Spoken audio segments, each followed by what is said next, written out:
en 678. 678 mostró la coherencia derechosa de Feynman y este se crispó. Fui fuertemente criticado, denostado una vez más por 678.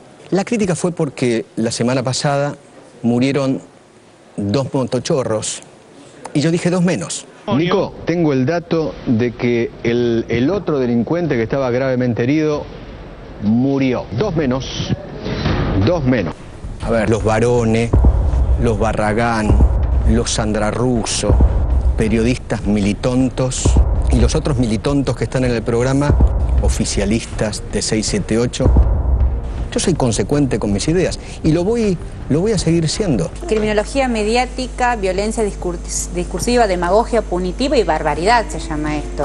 Crisis política en Santa Fe. Este señor casi asume como ministro de Seguridad de Wiener. Diario Tiempo Argentino. El comisario retirado José Luis Giacometti responsabilizó por la crisis de la seguridad provincial a la ausencia del Estado. Nombrado en 2009 por Wiener como secretario de Seguridad Pública, nunca llegó a asumir. Reclamó mano dura y comparó a la militancia política con el narcotráfico. Yo creo que acá hay un problema básico. Es el espacio que no ocupa el Estado, lo ocupa alguien. Ese alguien puede ser una militancia, puede ser un narco, puede ser cualquier persona que pueda aprovechar esa situación. Que lo aprovecha porque tiene economía para hacerlo, porque tiene fuerza para hacerlo, porque a través del miedo puede hacerlo. La CNN sigue estigmatizando. Hace unos meses. Nos acompañan José Cretaz, él es periodista del diario La Nación y profesor de Economía de los Medios en la Universidad Argentina de la Empresa, la UADE, y Dante Augusto Palma, filósofo y politólogo argentino reconocido por su apoyo al kirchnerismo. Usted me presenta como reconocido por un abierto apoyo al kirchnerismo y a José lo presenta como simplemente miembro de un diario, ¿no? No lo presenta como un antikirchnerista. Bueno, este tipo de cosas son las que están en juego acá en la Argentina. Y ayer. Algunos se encantan con su espontaneidad, pero otros creen que su estilo informal no es el más adecuado para la imagen presidencial. Yo creo que tiene que ver con una elección de la talla del estadista que es Cristina, que tiene como distintos niveles de análisis. Si está en el G20 y si tiene que interpelar al mundo y hablar del anarcocapitalismo, lo va a hacer con las palabras que tenga que usarlo. Novedades de la OPO. Luis Juez, ¿cómo cayó en Córdoba el encuentro Macri de la Sota? Y a los conservadores, los gorilas les cayó bárbaro, son iguales. Son dos chetos que les encanta gastar la plata en placeres mundanos. No, son dos calcos. Tienen de relaciones comerciales, siempre han sido amigos, son amantes de los autos, las minas, nada que tenga que ver con los pobres, con la gente, con lo que laburan, con lo que trabajan, con lo que sufren. Son dos cartas y van al correo juntos. Inseguridad ciudadana. Nuevo tiroteo en una escuela en Estados Unidos. En Houston, en Estados Unidos, allí Cata, lamentablemente en una universidad de Houston, otra vez un tiroteo. Muchísimos heridos. 678 Verano. Hoy, el arte de filosofar. L'homme ne suscitait de questions que par rapport à cette philosophie de l'infini, c'est-à-dire qu'on se demandait à quelles conditions et comment il pouvait se faire que des êtres finis puissent d'une part avoir une connaissance vraie, c'est-à-dire une connaissance de l'infini, et pourtant être renvoyés perpétuellement à leur finitude. Lo que dice Michel Foucault es muy lindo. Qué terrible la condición humana, porque todos somos finitos en un mundo infinito, imperfectos en un universo perfecto. Y lo peor es que somos finitos y sabemos que somos finitos. Somos mortales y sabemos que vamos a morir. ¿Cómo es posible vivir cuando uno sabe que va a morir? Nos visita el filósofo Darío Stenreiber. Si te veo, amor, del otro lado no voy a dudar. Todo lo que veo, más todo lo que siento. Si te veo, amor, del otro lado yo voy a cruzar. Todo lo que tengo es todo lo que intento. Un carnaval, un río bravo, una calle en contramano, un hospital abandonado, la oscuridad de corazón yo voy andando de tu mano.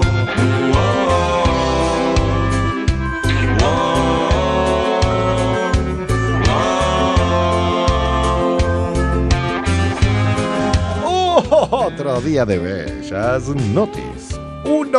Más becas para ciencia y tecnología. Un intercambio que se va a hacer con el gobierno de Italia, que en rigor de verdad lo está firmando allí el jefe de gabinete, Juan Manuel Abal Medina. Acuerdos destinados para la ciencia y la tecnología, son becas con el gobierno de Italia. Retorna la sección Tuiteó Campanella. En instantes develaremos los tweets de Juanjo. Enamora 678. Tu sintonía fina de amor. Tell you what I'm doing this weekend. I'm getting laid. 1990s and nobody is getting laid. I'm the only man in America who was getting laid this weekend, and I haven't been laid that much. 6 girls in college, maybe 7. How long have you been standing there? Forever. What did you hear me just say? 6 girls in college, maybe 7. 7. 8!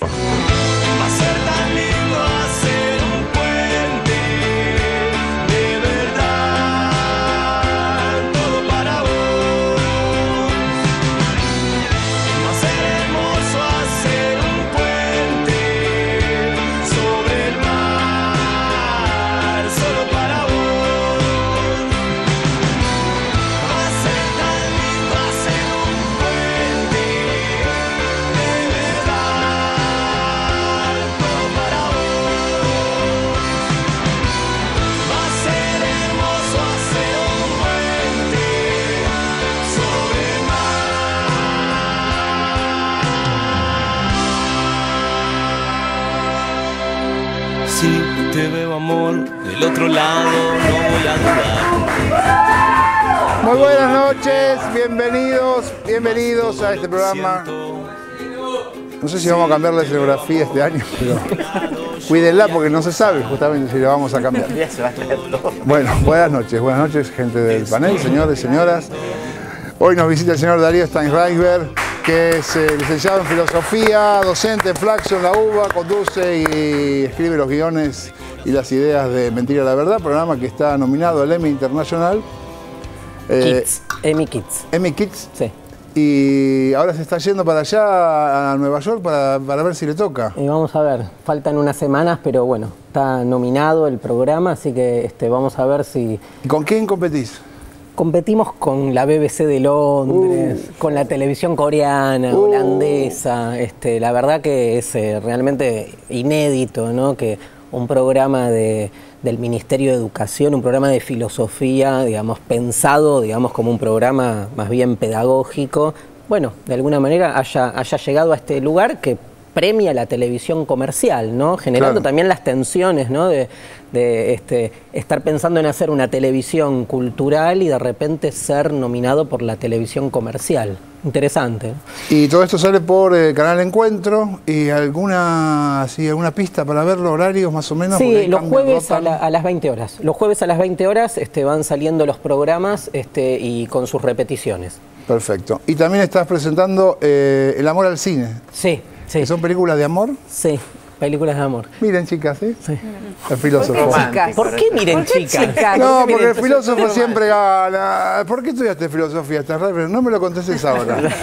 ¿El amor al cine? El amor al cine es un ciclo de 32 películas de amor que hemos seleccionado en el canal, películas desde Truffaut en adelante, películas muy diversas, con temáticas de amor muy distintas, y lo que hacemos es una presentación, hago como los copetes, presento las películas tratando de poner el acento sobre todo en qué tipo de concepción del amor hay en cada una de estas películas. Hablamos de Las alas del deseo, hablamos de Wong Kar-wai, hablamos de Sid y Nancy, Generación X, películas que son más clásicos, pero bueno, tratando de trabajar eso, la concepción filosófica del amor presente.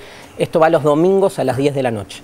Bueno, buenísimo. Hoy vamos a hablar de filosofía y ahora no, porque viene el informe de Feynman.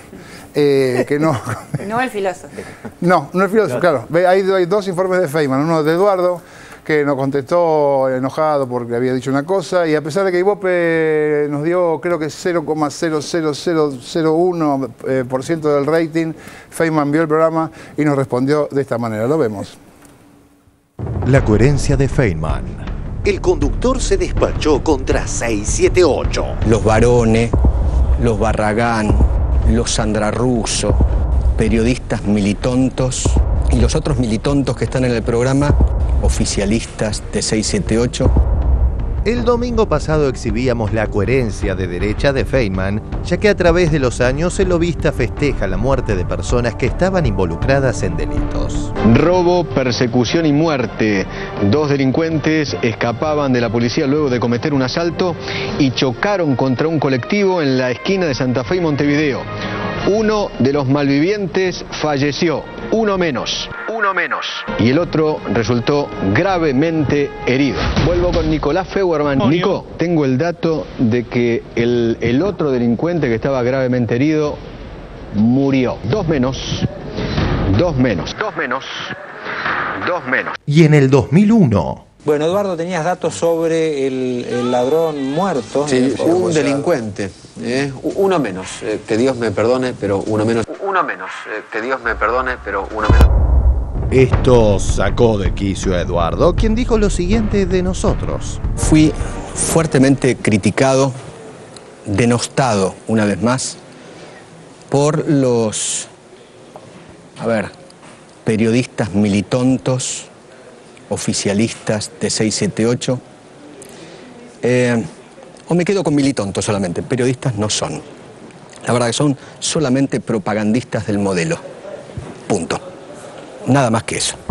La crítica fue porque la semana pasada murieron 2 motochorros y yo dije 2 menos.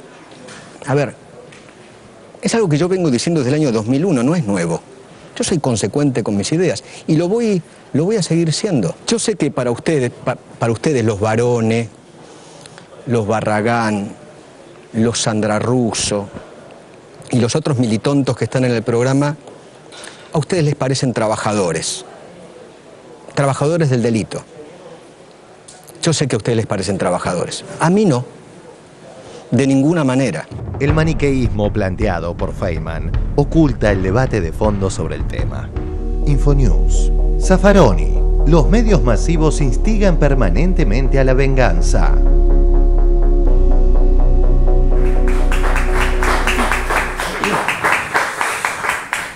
Bien, ¿qué te pareció, Darío? No, bueno, es volver sobre un tema que estamos debatiendo hace rato y que me parece que los últimos años, en los últimos gobiernos que hemos tenido, se ha planteado de lleno, digamos, repensar la cuestión de la inseguridad.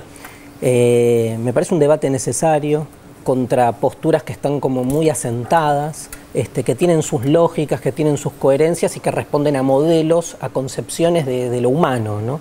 Me parece que en ese sentido quiero ir con la palabra delincuente, ¿no? Hay una frase del subcomandante Marcos que dice que en el mundo de la globalización o sos cliente o delincuente. Y es interesante, ¿no? Porque me parece que plantea de lleno el lugar de la delincuencia. Delincuencia etimológicamente proviene de la idea de falta. La idea de delinquir tiene que ver con algo que se deja de hacer, con algo que falta, ¿no? Ajá. Esta idea del delincuente como que comete una falta, le está faltando algo. Le falta ser parte del sistema de consumo, evidentemente, porque el sistema de consumo no es para todos. Entonces, la idea de delincuente es la idea que me parece que hay que poner sobre el tapete y discutir quiénes son los delincuentes y cómo cada nuevo sistema de poder necesita generar sus nuevos delincuentes. A mí el tema de la delincuencia, digamos, me preocupa mucho, sobre todo en los discursos que intentan fundamentar al delincuente desde el punto de vista de cierta naturaleza humana, desde cierta moral. El otro día leía en revista Enie un debate entre Bátimo y Gruner, donde el debate era ¿qué es ser de izquierda hoy? Y Bátimo decía, ser de izquierda hoy es estar en contra de todos los discursos que se fundamentan en la naturaleza humana, como que, digamos, hay hombres que por naturaleza están destinados a ser delincuentes, u hombres que por naturaleza están destinados, digamos, a generar delito. Y quiero ligarlo con la idea de la falta, ¿no? Digamos, esta idea etimológica que pone el acento en dejar sin hacer algo, la falta como no cumplir con el deber. La pregunta es, ¿quién no cumple con el deber cuando hablamos de delincuencia? Cuando, digamos, están presentes en muchos de estos casos, digamos, conflictos o problemáticas socioeconómicas muy graves. Digamos, no quiero entrar en la discusión maniquea, que es un poco, de eso hay que salir, de si el delincuente es alguien que justamente por naturaleza tiene una propensión a hacer el mal, que es de donde se paran las posturas conservadoras, como que es una cuestión moral. Y es, para cerrar, es importante plantear el debate que, digamos, siempre en lo que yo leo, que hablamos de violencia social, estamos hablando, a mi entender, de estructuras socioeconómicas, digamos, que con conflictos. O sea, yo no soy de los que piensa que hay en la naturaleza humana una propensión especial a ser malo. Y de última, si como decía ahí la teoría hobbesiana, el hombre es malo por naturaleza, todos son malos. Y sin embargo el discurso conservador pone el acento en que malo es un tipo de ser humano que casi siempre está estigmatizado o emparentado con el inmigrante ilegal, con el villero, con el negro. Y quiero poner el acento en la palabra negro, en la negrura, porque la negrura también es una falta de luz. Falta de luz, falta de claridad, ese primitivismo que se le achaca al delincuente y que se lo coloca en ese lugar de la falencia. A mí me pareció interesante también que Feynman dice, murieron 2 motochorros y, digamos, no murieron 2 personas. Y antes se encargó de definir qué éramos nosotros. ¿Somos periodistas? No. ¿Son oficialistas, propagandistas? No. ¿Son militontos? Hay como categorías, ¿no? Es un pensamiento que necesita categorías. Dicotomías, ¿no? Digo, estereotipos. Y puestos en dicotomías. La idea, digo, más allá me parece que no hay que entrar en lo que puede ser una discusión así, de frente. La idea de militonto me parece que a lo que refiere es a la tontería de militar, digamos, y me parece que está bueno repensar que cuál es el valor de la militancia en esa dicotomía entre hacer tonterías o hacer cosas productivas. Digo, en un mundo donde todo está asignado por la productividad, el cálculo y la eficiencia, yo prefiero ser toda la vida un militante de la tontería, ¿no? ¿Moca? Sí, a mí me llama la atención, y comparto toda la argumentación de Darío, me llama la atención que desde la derecha, desde las personas que están más encarnizadamente en contra del gobierno, se acusa a las personas que apoyamos el proceso de 2003 a esta parte de no disposición al debate, de no disposición al diálogo, a cruzar argumentos, ¿no? Que hay dicen que imponemos un pensamiento único, una verdad única. Y la verdad es que cuando me anunciaron que iba a aparecer Feynman contestándonos, yo abrigué una esperanza bastante ingenua de que Feynman diera algún argumento de por qué él tiene razón. El único argumento que dio es la consecuencia. No se dan cuenta los tipos de 678 que yo vengo diciendo esto desde el 2001. La verdad que la consecuencia en una actitud fascista no es un argumento a favor. Entonces me parece que hay... Yo insisto en esto de los estereotipos porque se discute, sobre todo cuando se discute con 678, yo casi no escucho a nadie que diga aquello que dijo Barone o lo que dijo Nora, alguna vez lo leí en una denuncia policial, ¿no? La única vez que encontré citas y discusión con argumento nuestro fue en la denuncia policial que hizo Mañeto. Pero fuera de eso somos los malos, oficialistas, nos llenamos de plata, somos corruptos, no tenemos ideas propias. Jamás dice eso que dice, no es así por tal y tal cosa. ¿Por qué será? Me pregunto eso. Sí, ya.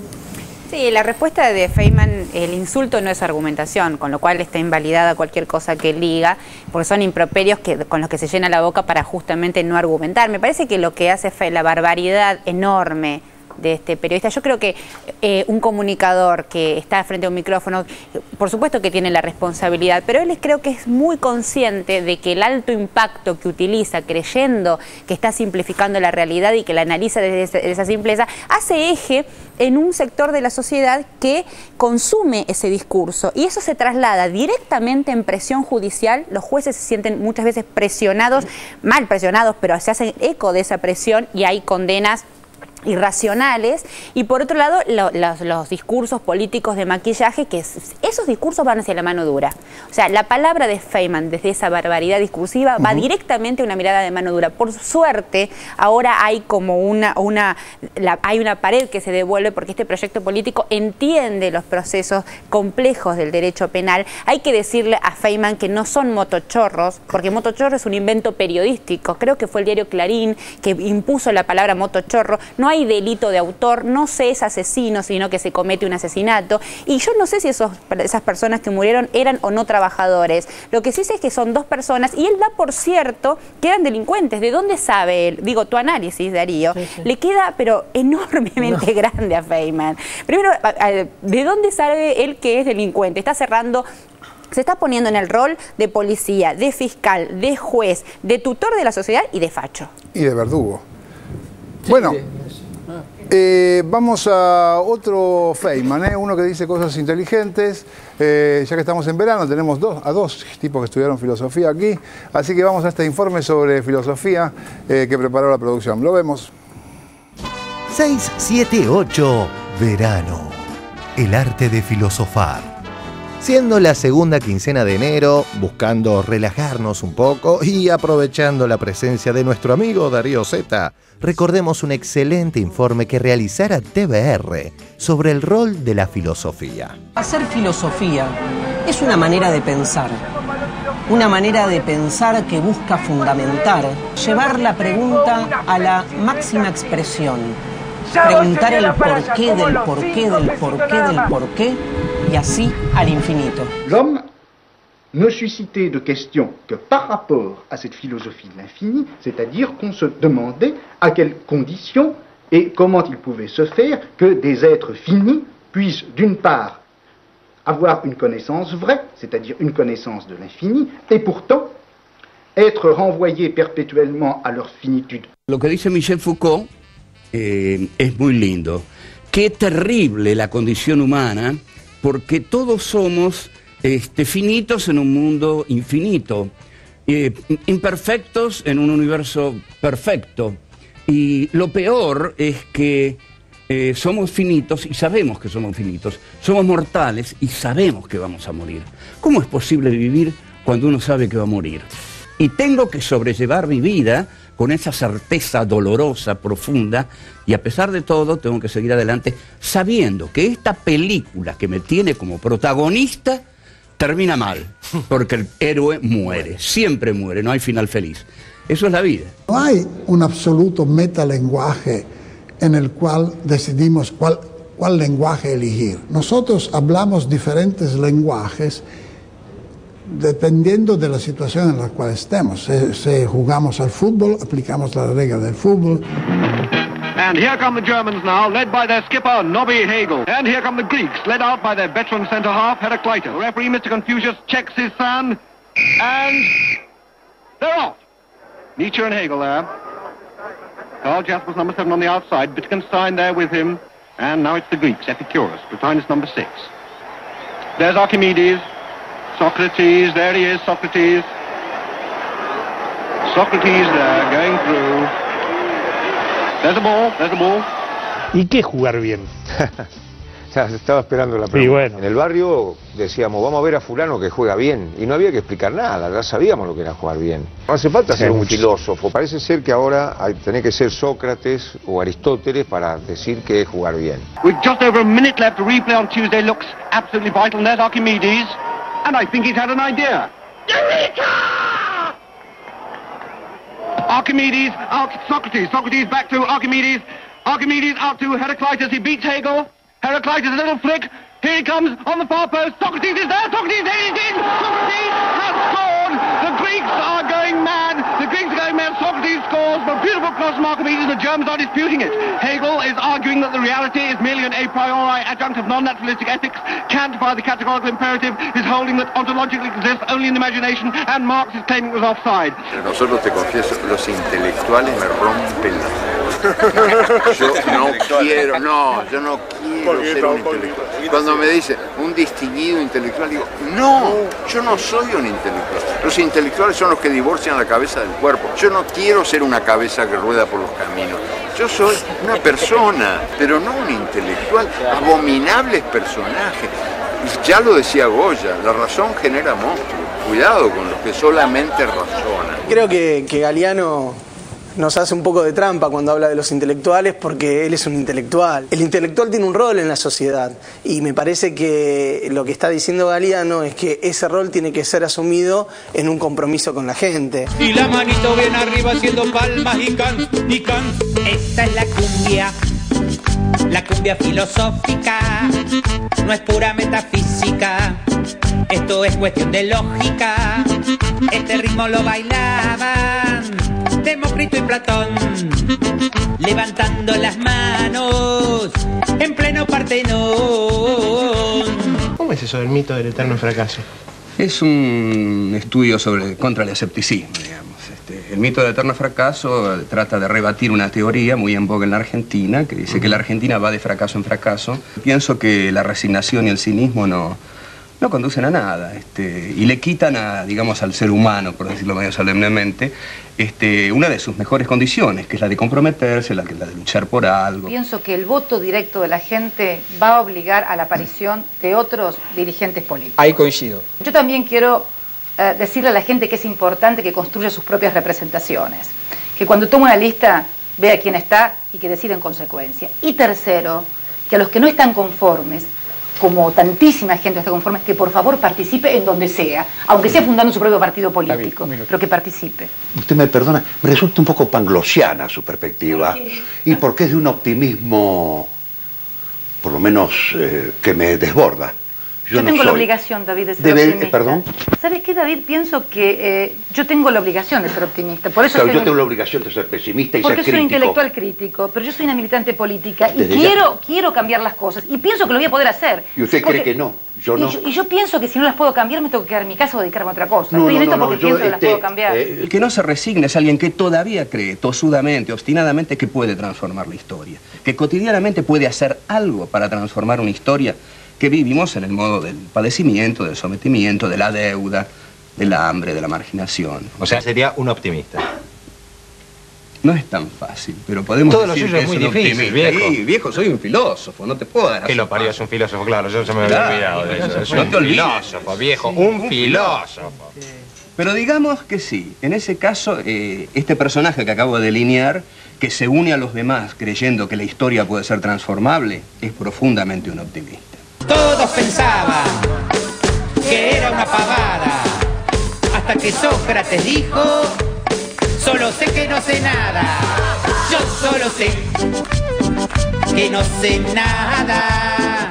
La negación del todo es afirmar la nada.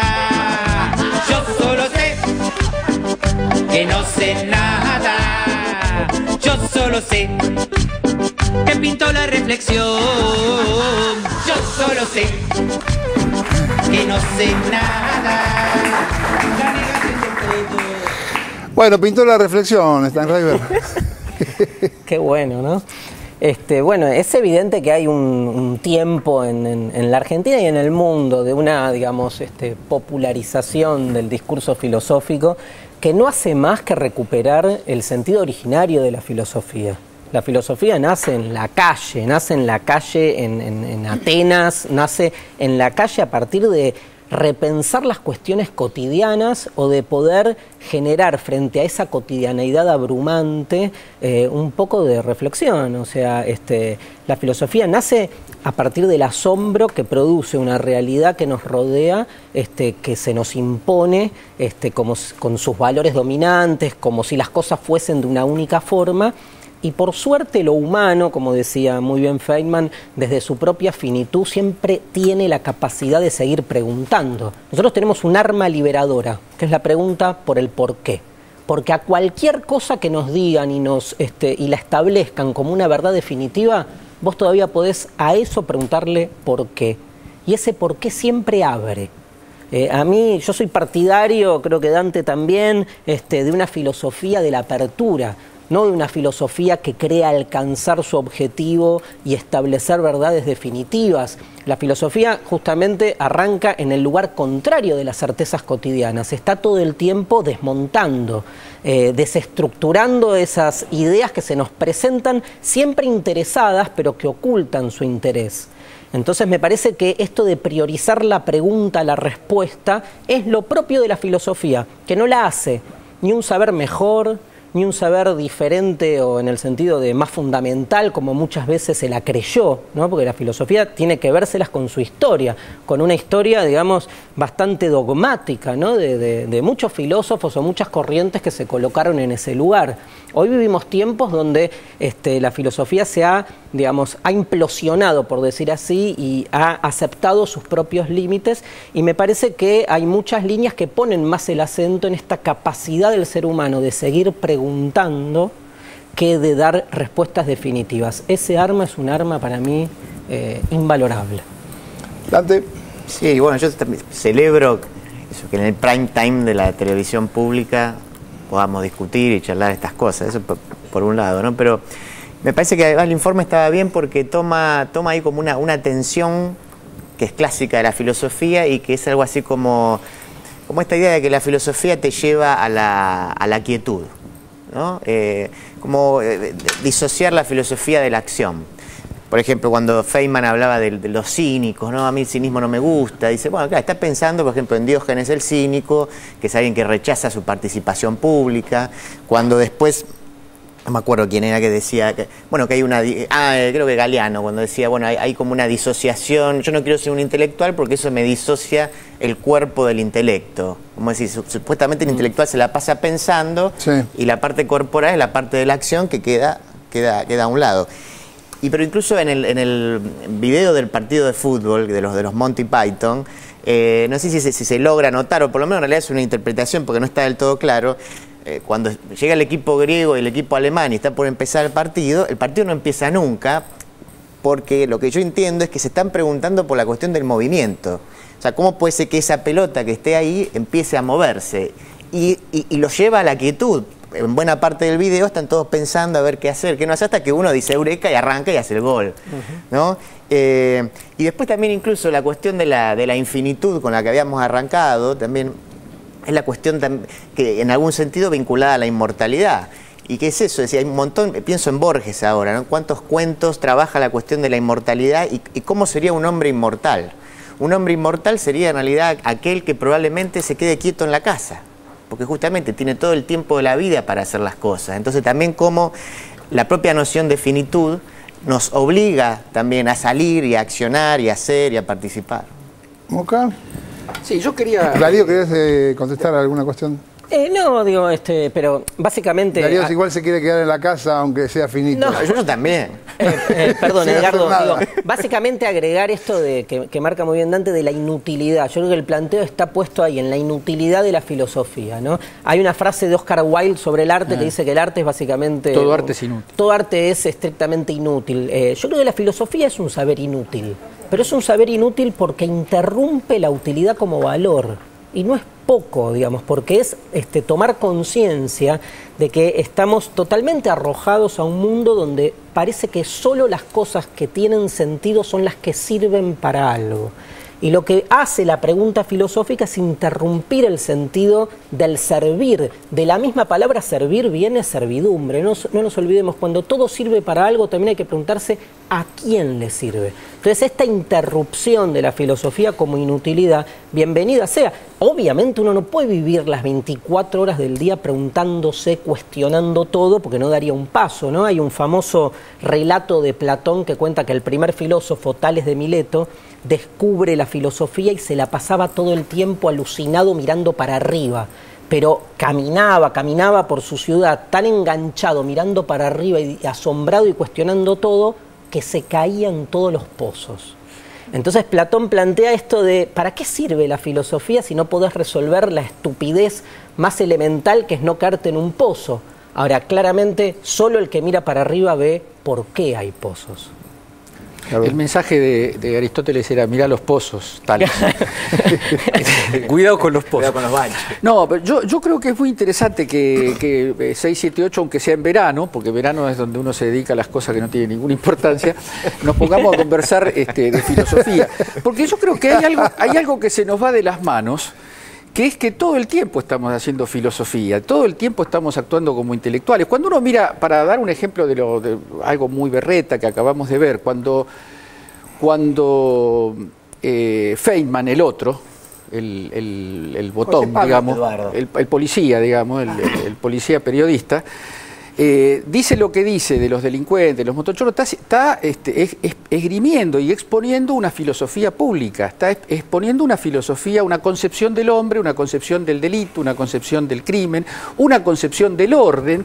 Todo eso está en esas palabras tan vulgares y tan berretas.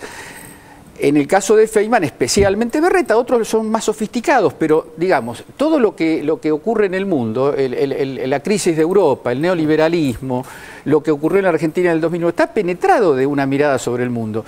La mirada sobre el mundo de los últimos, predominante en los últimos 40 años, es que los hombres somos átomos, cada uno de los cuales tiene que hacer su vida como mejor pueda, y si el otro se muere de hambre, o el otro es asesinado, o hay guerras y destrucciones, mientras funcione bien la televisión, mientras yo tenga para comprarme la heladera o el aparato de audio de moda, está todo bien. Eso es una filosofía profunda y que tiene sus exponentes, digamos, el neoliberalismo, la doctrina de Hayek, de von Mises. Eso está expuesto de modo berreta, pero penetra de un modo tal que cuando uno dice, y en el informe hay un poquito de banalización, ¿no? Vamos a hablar de filosofía, este filósofo, como diciendo, claro, a ver qué va a decir. No va a decir nada que no tenga que ver con la conversación de todos los días de los hombres y de las mujeres, en el barrio. Pero además, Moca, me haces pensar, el neoliberalismo llega primero como una filosofía, primero tuvimos que adquirir ese pensamiento en los 90. Primero nos creímos, o sea, pensamos de cierta manera que había que achacar el Estado, para convencer, Carlos, para convencer de que tenemos que aceptar una sociedad donde de golpe el 30% de los empleados públicos en un país sobra y tienen que ir a la calle, y los tipos que tienen una casa que se ganaron, que pudieron hacer con mucho esfuerzo, la tienen que abandonar porque no tienen para que los que no somos víctimas o los que son víctimas nos conformemos con que el mundo es así y vayamos a casa tranquilo y digamos, con la política no hay que meterse, no hay que militar, no hay que meterse en enredos. Para convencernos de que el sufrimiento humano es gratuito y banal, tiene que haber una filosofía muy fuerte. Hay un trabajo, yo quería citar nada más, un francés que se llama Christophe Dejours, mi francés no es muy lucido, que habla sobre cómo en Europa se asistió a una agresión de varias décadas sobre el trabajo, sobre las condiciones de empleo, provocando un sufrimiento terrible de desocupación y demás, sin que hubiera, en Francia, dice él, que es un pueblo con una tradición de lucha enorme, sin que hubiera una respuesta. Y el análisis es finísimo. El análisis es finísimo. Para convencerte de eso, te tienen que meter miedo. Vos tenés que tener miedo de quedar afuera de la comunidad de los que ven un determinado programa, de la comunidad de los que consumen una licuadora o una... Tenés miedo de quedar afuera, entonces prestás tu consentimiento a ese sufrimiento masivo, ¿no? No, pensando, escuchándolo, Edgardo, digamos, tanto en la filosofía... Está claro que en la filosofía, digamos, no hay una definición hegemónica de filosofía, sino que no tiene sentido hablar de una filosofía, sino de filosofías. Y la historia de esta disciplina es una historia de conflicto, de combate entre interpretaciones de la filosofía. Yo lo que quiero es traer esta misma discusión a otros ámbitos que a veces, por ejemplo, en el pensamiento filosófico lo damos por supuesto, pero somos muy estigmatizadores de otros ámbitos. Por ejemplo, la religión. Por ejemplo, la política. Y tomo la religión, puedo tomar cualquiera, digamos, pensamos que todos los religiosos son iguales. Pensamos que todos los filósofos son delirantes, que divagan y hacen un pensamiento de la nada, digamos, y con la religión pasa lo mismo, ¿no? A veces con la política ni hablar, todos los políticos son corruptos, esta cosa de estigmatizar y pensar en definiciones cerradas, ¿sí? Que monopolizan sentido. Me parece que está bueno abrir esto, ¿no? Sí, Nora, que además... no me dijo nada. Perdón. Nora. No, me parece, siguiendo lo que decía Edgardo, me parece que en ese pequeño fragmento del diálogo entre Cristina Kirchner, entonces diputada de la Nación, y David Viñas, queda claro cómo en rigor, en ese momento Cristina planteaba una filosofía que da sentido a la política, ¿no? El sentido, digamos, para decir que uno quiere cambiar las cosas es porque se planteó cómo están las cosas, qué es lo que quiere cambiar y hacia dónde cambiarlo. Y me parece que ahí es donde hay en juego una concepción filosófica que pone en juego valores, que pondera determinadas cosas, que para actuar sobre la realidad siempre, como decía Edgardo, tenés que tener, bueno, saber hacia dónde vas, por qué vas, y a quién beneficiás y a quién perjudicás. Entonces me parece que ahí siempre hay una filosofía. Y aún aquellos que se esconden en la supuesta asepsia de lo que hacen, como la derecha, que habitualmente lo que hace es no decir, digamos, porque nadie es lo suficientemente sincero ni lo suficientemente malo como para confesar que quiere dejar afuera a la mitad de la humanidad, ¿no? O más. Ajá. Por un rato. Por un rato, digamos, mientras sobrevivan, o al menos que seas, hoy leía declaraciones del nuevo ministro de Finanzas de Japón, que dijo que, bueno, que cómo hay que solucionar el tema de los gastos en salud que implican la prolongación de la vida. Se tienen que morir antes. Basta de jubilados. Claro, basta de jubilado porque el Estado no puede seguir bancando a esta gente que se le prolonga la vida. Ahora tiene 72 años el señor que dijo eso. Bueno. Me llamó la atención. Es un inmolador de sí mismo. Es un kamikaze. El famoso kamikaze. Bueno, es la filosofía. Pero bueno, él no es de la parte que queda afuera. Bueno, hay una filosofía muy cruel, digamos, absoluta, un pragmatismo extremo que ya llega al suicidio prácticamente, a la inmolación. Pero siempre está la filosofía de por medio. Me parece que cuando se quiere vaciar el sentido de lo que se dice, es cuanto más filosofía en contra del ser humano existe. Quiero hacer un pequeño agregado para después darle la palabra a mi compañera Cintia, que está pidiendo las desesperadas del último banco, y si no la atendés como corresponde, bueno, ya gasté tiempo. El papel de David Viñas marcó muy bien la escena. Nora habló de la presidenta. David Viñas, que dice que todo lo contrario, que su visión es totalmente escéptica, nihilista. No dijo exactamente eso, pero ese es él.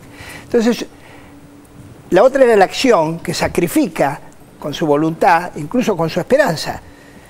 Y David Viñas se pone en un lugar en el que queda inmune a esas acechanzas de la esperanza. Como yo no espero, yo no me decepciono. Estoy estudiando mucha filosofía últimamente y mucha historia. Además le dice, yo tengo la obligación de no tener esperanza. Yo no sé quién le dio esa obligación, pero voy a decir otra cosa más y termino. Galeano, sutil o sagazmente e intelectualmente, está diciendo que él es un intelectual. Cuando explica que él no lo es, en realidad está diciendo que lo es. Bueno, ahora sí. Era un poco a tono con esto, pero era en realidad yo quería preguntarle a Darío y a Dante, a los filósofos de la mesa, justamente sobre porque me parece que lo que hace Cristina es meter el dedo en la llaga, le responde rápidamente, porque dice, yo soy pesimista, tengo la obligación de ser pesimista, le dice David Viñas. Bueno, porque vos sos un intelectual crítico, le dice Cristina. Yo noto cierta ironía en esas palabras, tal vez no, pero me parece que esa también es una discusión sobre si la crítica, esa cosa de que, con las palabras de Galeano, mis certezas desayunan dudas todas las mañanas, esa cosa de la crítica como motor del intelecto para preguntarse y preguntarse, si a veces no paraliza el compromiso. Sí, yo diferenciaría, Cintia, lo que son cuestionamientos existenciales de lo que son cuestionamientos concretos en prácticas políticas inmediatas que resuelven los problemas cotidianos de la gente.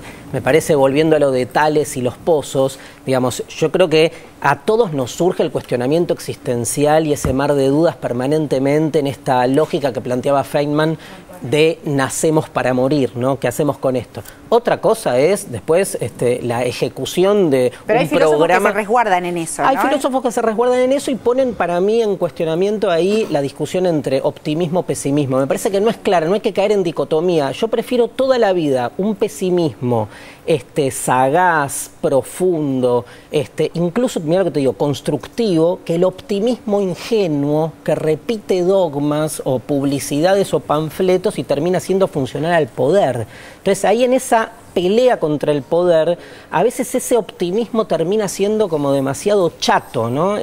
Por eso hay optimismos y optimismo. Digo, el optimismo, prefiero el optimismo de un Marx con la tesis sobre Feuerbach que dice la filosofía tiene la obligación de transformar el mundo. Ese es un optimismo que me parece que da resultados directos. En cambio, ese optimismo de decir, bueno, el mundo está hecho para todos, juntémonos y tal vez el planteo es el compromiso, el optimismo o el pesimismo por compromiso, porque cualquiera de las dos miradas, optimismo, pesimismo, si lo haces desde un lugar aséptico, donde no me involucro en nada porque tengo que ponerme a pensar, también me parece que también hay una contradicción o un debate interno. Sí. Optimismo de la voluntad y pesimismo de la inteligencia, decía Gramsci. Sí. En la voluntad uno vive y sabe que se va a morir, pero... Me repite lo de Gramsci.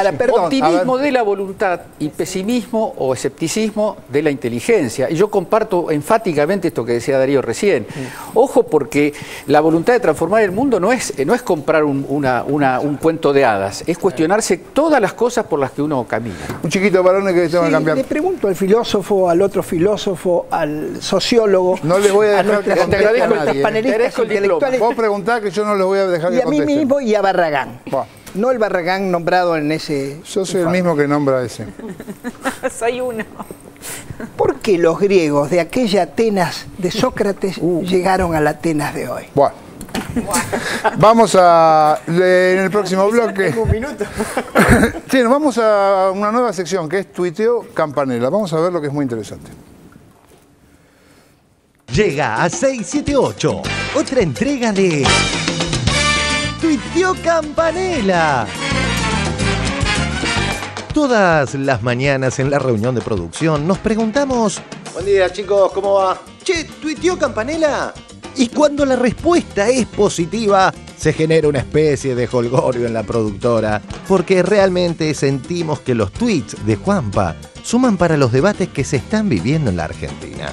Recordemos que en el primer capítulo de Tuiteó Campanella, el prestigioso director se mostraba un tanto intolerante con 678, porque no opinábamos igual que él y que Clarín en el tema Darín. Twitters del cineasta Juan José Campanella. El mensaje con que manejaron el tema Darín, con quien me solidarizo, fue claro. Si criticaste, masacraremos para que nadie más se anime. Debo aclarar, lo mío no fue crítica al gobierno, sino a su política confrontativa y, en el caso de 678, embustera de comunicación. Qué suerte tiene el gobierno que a 678 no lo ve nadie. Y hace unos meses... Twitters de Juan José Campanella. Propongo declarar el 4 de diciembre como el Día Nacional del Chupaculos. Luego del poema de Barone, ¿qué nuevo récord de chupamedismo nos traerá el día de hoy? Por estos días, Juan, quien siempre se muestra preocupado por la supuesta intolerancia acá, en clara referencia a la tanqueta, dijo lo siguiente. Twitter de Rafo a Juan José Campanella. Hay que decirle a Juan José Campanella que una vez que los mandás a la mierda definitivamente no te joden más. A ver si se anima. Estimado Rafo, usted sabe que me animaría, pero nunca se pelee con un chancho. Se ensucian los dos y al chancho le gusta. La verdad es que varios referentes del establishment coinciden con el macrista Campanella en el supuesto atropello K. Todos pensábamos que empezaba una época distinta. Lamentablemente el 2012 y el vamos por todo fue... más de lo mismo, ¿no? Vamos por todo. Y esto de llevarse puesto a cualquiera que se le ponga enfrente. Aquel que piense distinto, como dijo Campanella, que se la banque. Y la verdad que eso es una Argentina que te genera como falta de aire, ¿no? Como que asfixia. Y además hay que tener claro una cosa. Cuando el miedo entra por una puerta, el amor sale por la otra. Cuando el miedo entra por una puerta, el amor sale por la otra.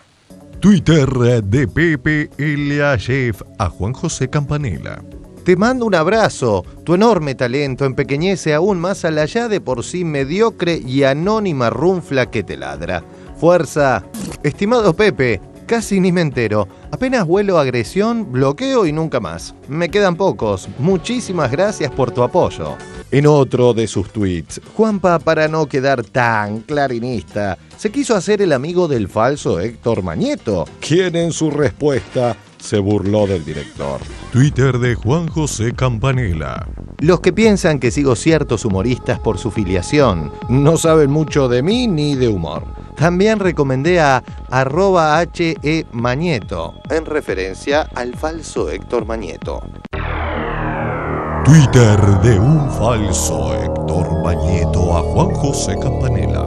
Gracias, Juan José Campanella, por sus dichos. Mas solo creo en el diálogo, en el consenso y muy ocasionalmente en los golpes de Estado. Saludos. Ahora veamos lo siguiente. Suar, en una entrega de premios el año pasado para referirse a Balá, decía esto.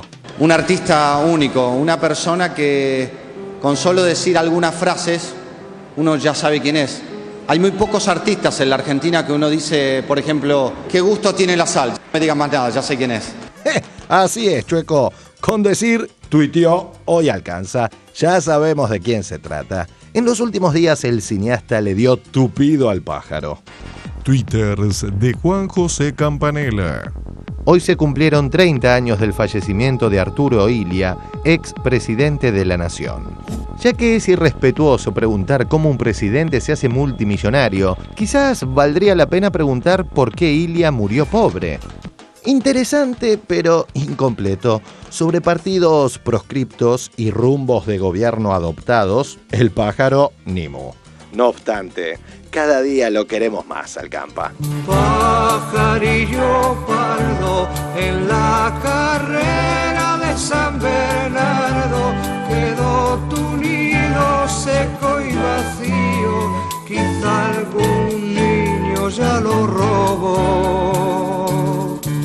Pajarillo errante que bebe el agua de los estanques y de mi mano jamás comió.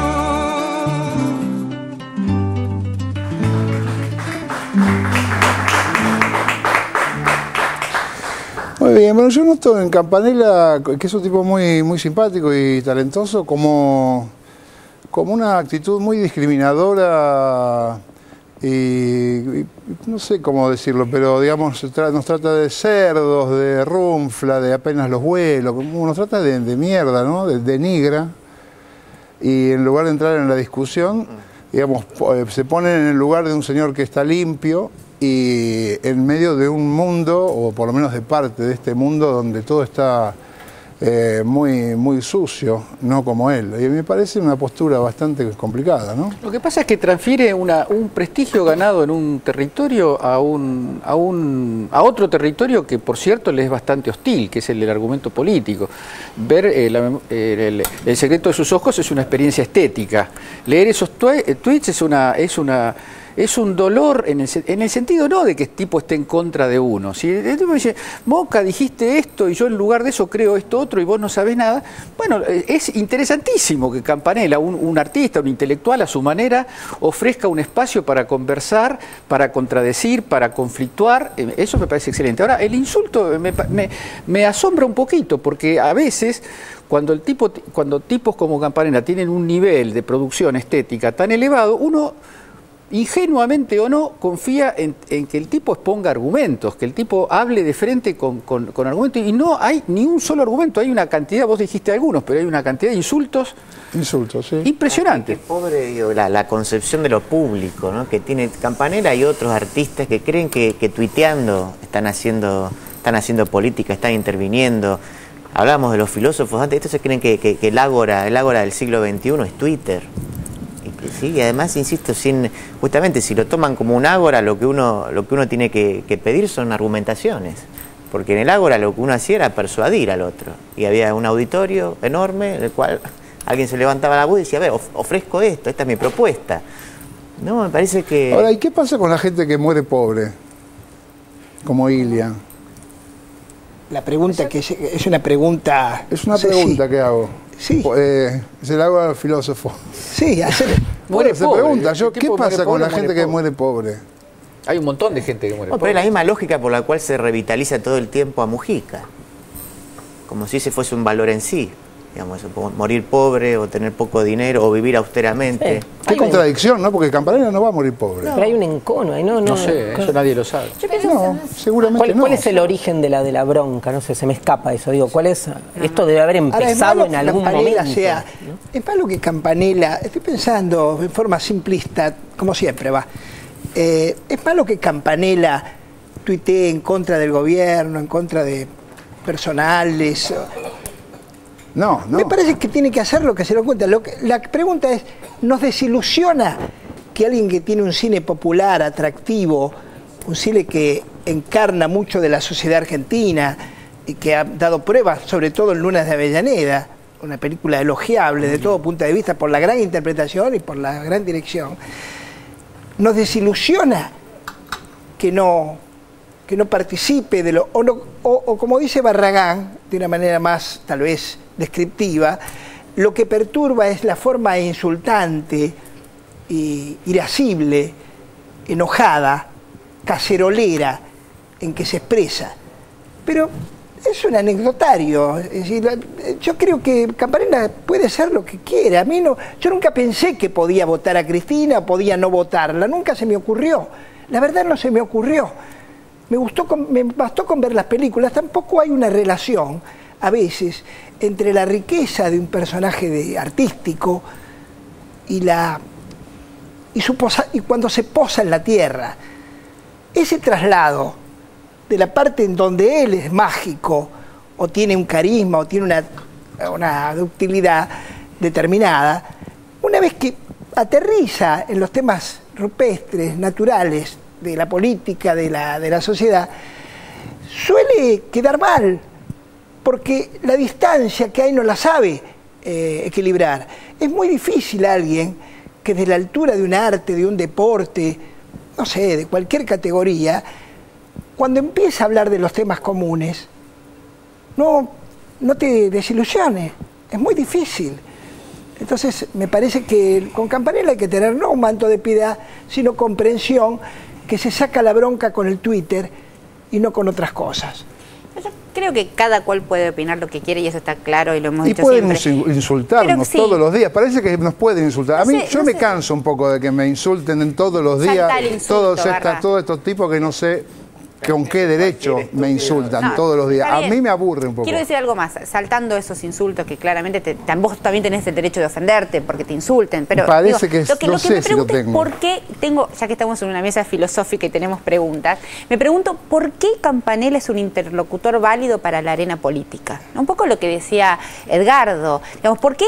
Porque lo levantan los grandes medios. Bueno, nosotros también, ¿no? O sea, es un tipo, pero nosotros lo levantamos porque lo levantan los grandes medios. No, pero la distancia entre Campanella y Maradona es abismal. Tiene una respuesta fácil para ustedes. Pero yo digo, bueno, pero Maradona tiene efecto. Maradona, yo creo que la diferencia tiene que ver con la inserción social de cada cual. Pero digo, me parece que hay como un déficit de la política, o tal vez inherente a la política. Digo, podemos debatir con cualquiera, digamos, pero cuando vos elegís interlocutores para debatir en la arena política, ¿por qué Campanella lo es? ¿Por qué ella no lo es? No hay una delegación, digamos, en la elección de los interlocutores, nosotros sea la que fuere. Cuando están de acuerdo nos guste. Cuando están de acuerdo, no. También pienso en Flor Peña, digo, ¿por qué? Lo hago como pregunta, tal vez vos no tenés la respuesta. Digo, se me ocurre esa pregunta es válida, pero yo te voy a decir que esa pregunta, sin darte cuenta probablemente, te lleva a la concepción elitista que solo puede hablar aquel que sabe. Y en política puede hablar mi vecina, puede hablar... menos el perro, que no sabe hablar, pero el mío casi sabe hablar, puede hablar cualquiera y puede tener trascendencia mediática cualquiera. Esto es lo valioso del mundo democrático. No es solo que Barone, porque está sentado acá de casualidad, porque el día que se den cuenta no está más, puede hablar. Pueden hablar todos. Por pero eso está claro, Orlando, o sea, obviamente que no estoy hablando ni siquiera de ningún concepto elitista. Lo que digo es que nosotros proponemos un tema para debatir y utilizamos, y hay, digamos, con criterio uno te genera relevancia contra quien debate o contra quien habla o contra quien pelea. Digamos, ¿por qué los interlocutores? Digamos, porque en un punto también hacemos, vos decís, porque la prensa los elige. Y nosotros seguimos el juego a esa interlocución. Pero bueno, vivimos haciendo eso. No, está bien. Por la repercusión popular que tienen. Por la repercusión popular. La repercusión de Campanella no es la de Monca. Campanella tiene muchísima más repercusión. Muchísima más repercusión. A ver qué dice Nora. Lo que dice Cintia, creo que está bien la pregunta y la respuesta, y digo esto. No nos olvidemos que nosotros estamos en un soporte que se llama televisión. Nosotros no estamos en un claustro, en un aula, en una reunión de colegas o de lo que fuera. Estamos ante un público masivo. Y el sistema de la televisión, el periodista al que adhiere Cintia con más énfasis que yo, porque es más joven, y yo con mi desencanto. Postula precisamente esto que estamos haciendo con Campanella. No postula que dialoguemos con Sócrates. Esto es lo que quiero decir. A ver, Nora. Pero, bueno, varias cosas. Por un lado, me parece que el Twitter como herramienta está claro como instrumento que es una herramienta peligrosa, sinceramente, y poco útil para razonar, ya sea a favor o en contra de cualquier cosa. ¿Peligrosa para el que tuitea?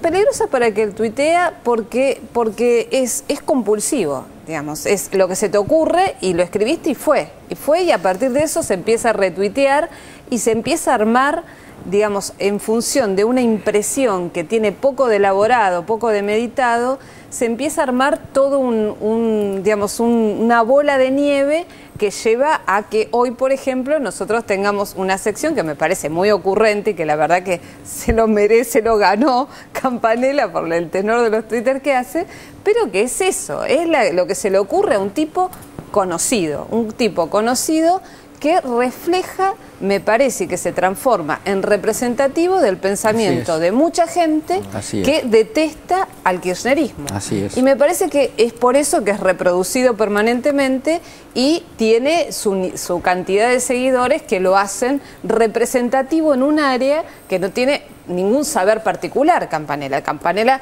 como hacemos nosotros permanentemente, y respuesta un poco a lo que decía Cintia, ¿por qué nuestro interlocutor en este momento es Campanella? Porque, bueno, porque es conocido, porque genera opinión, porque es un referente de opinión, que en este caso es crítico a las políticas del gobierno.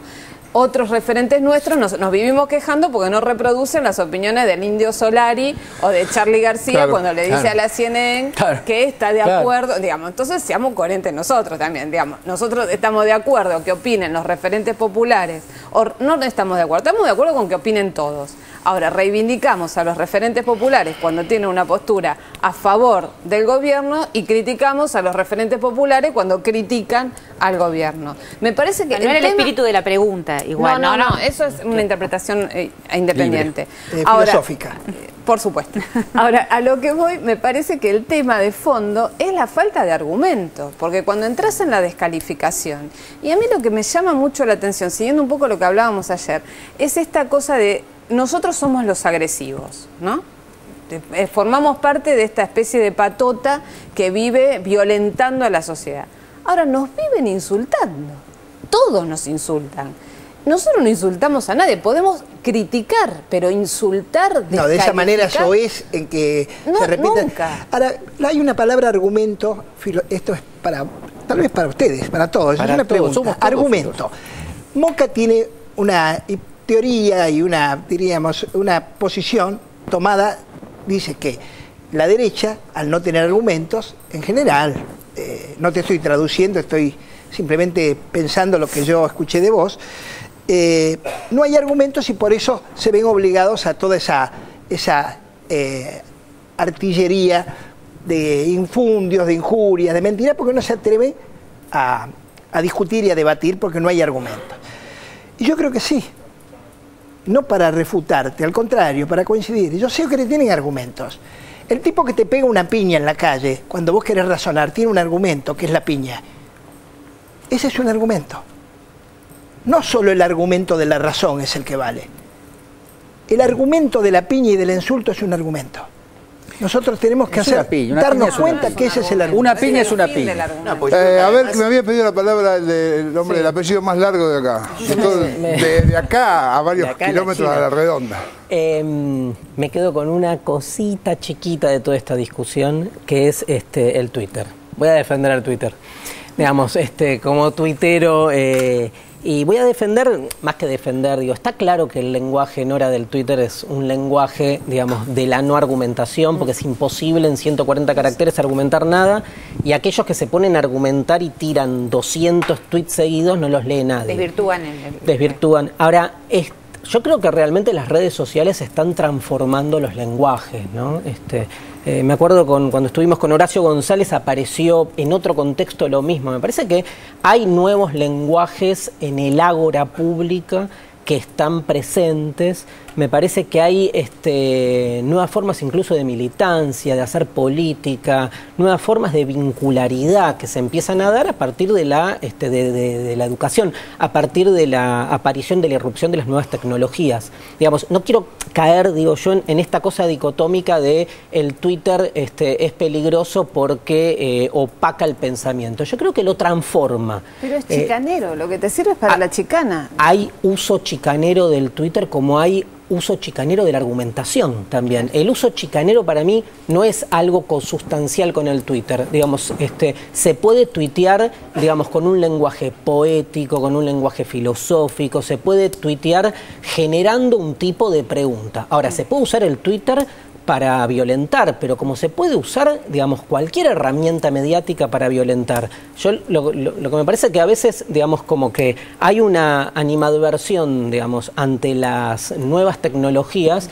propias de los que venimos por ahí de generaciones previas y que nos parece que las nuevas tecnologías reducen o las nuevas tecnologías simplifican, y me parece que es un error quedarnos con eso, en el sentido de que me parece que lo que más están generando es una transformación imprevisible incluso para nuestras maneras de pensar. Digamos, si no, yo trabajo mucho esto en educación, por ejemplo, ¿no? Digamos, en la pavura que le tienen los docentes a las nuevas tecnologías en el aula. Y es, si no caer en que la computadora está reemplazando al maestro o la computadora... No, bueno, pero lamentablemente es lo que sucede. Hay como un rechazo, digamos así, holístico a la informática, cuando me parece que lo que está produciendo son transformaciones interesantes que todavía ni sabemos para dónde. Sí, a mí me sorprende quizás que...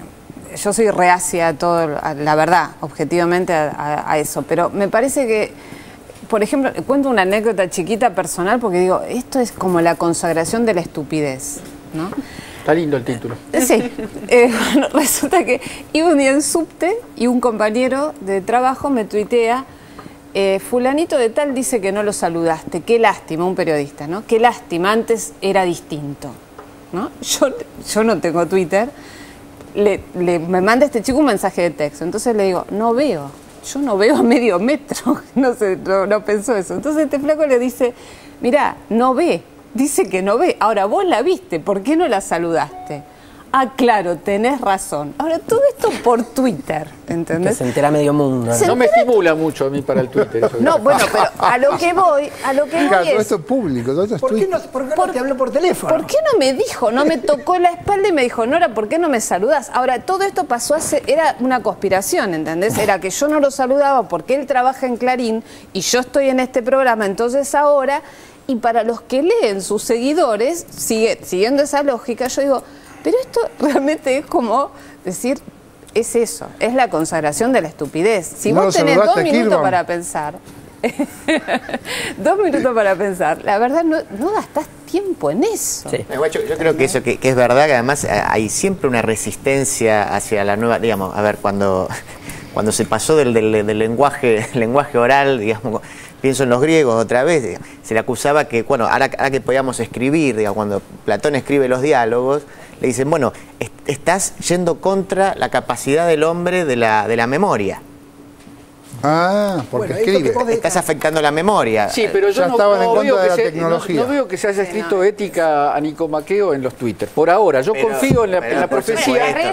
Confío en la profecía de Darío y me sumo, pero hoy, como género artístico productivo, hoy no ha dado ningún fruto notable. Son dos posiciones. A ver, deje terminarlo al Palma. Yo también, de hecho, bueno, mencioné el caso de Campanella y que también lo reconfirmaba, digo, Darío, que no podemos pedir la argumentación al Twitter, pero sí también es verdad que a lo largo de la historia generalmente hay un rechazo siempre inmediato hacia lo nuevo y después, bueno, eso finalmente se va aceptando. Bueno, seguimos después porque hay que hacer un corte muy rápidamente. Me voy. Así que yo lo que quiero decir es que no se... Sí, que no se queden con esto, solo es que hay que escuchar las 2 campanelas. Cuac. Ya son miles las casas del programa Procrear que están en construcción. Y cada casa es un trabajo en equipo. Se hacen con el esfuerzo de la gente, que trabaja en los aserraderos, la madera, para que muchos sueñen sus primeros sueños. Para que estas casas puedan hacerse, necesitamos desde el esfuerzo de las enormes canteras de donde sale el cemento hasta el trabajo de Clemencia, que teje felpudos. Las 100.000 casas del programa Procrear están hechas de lo mismo, trabajo.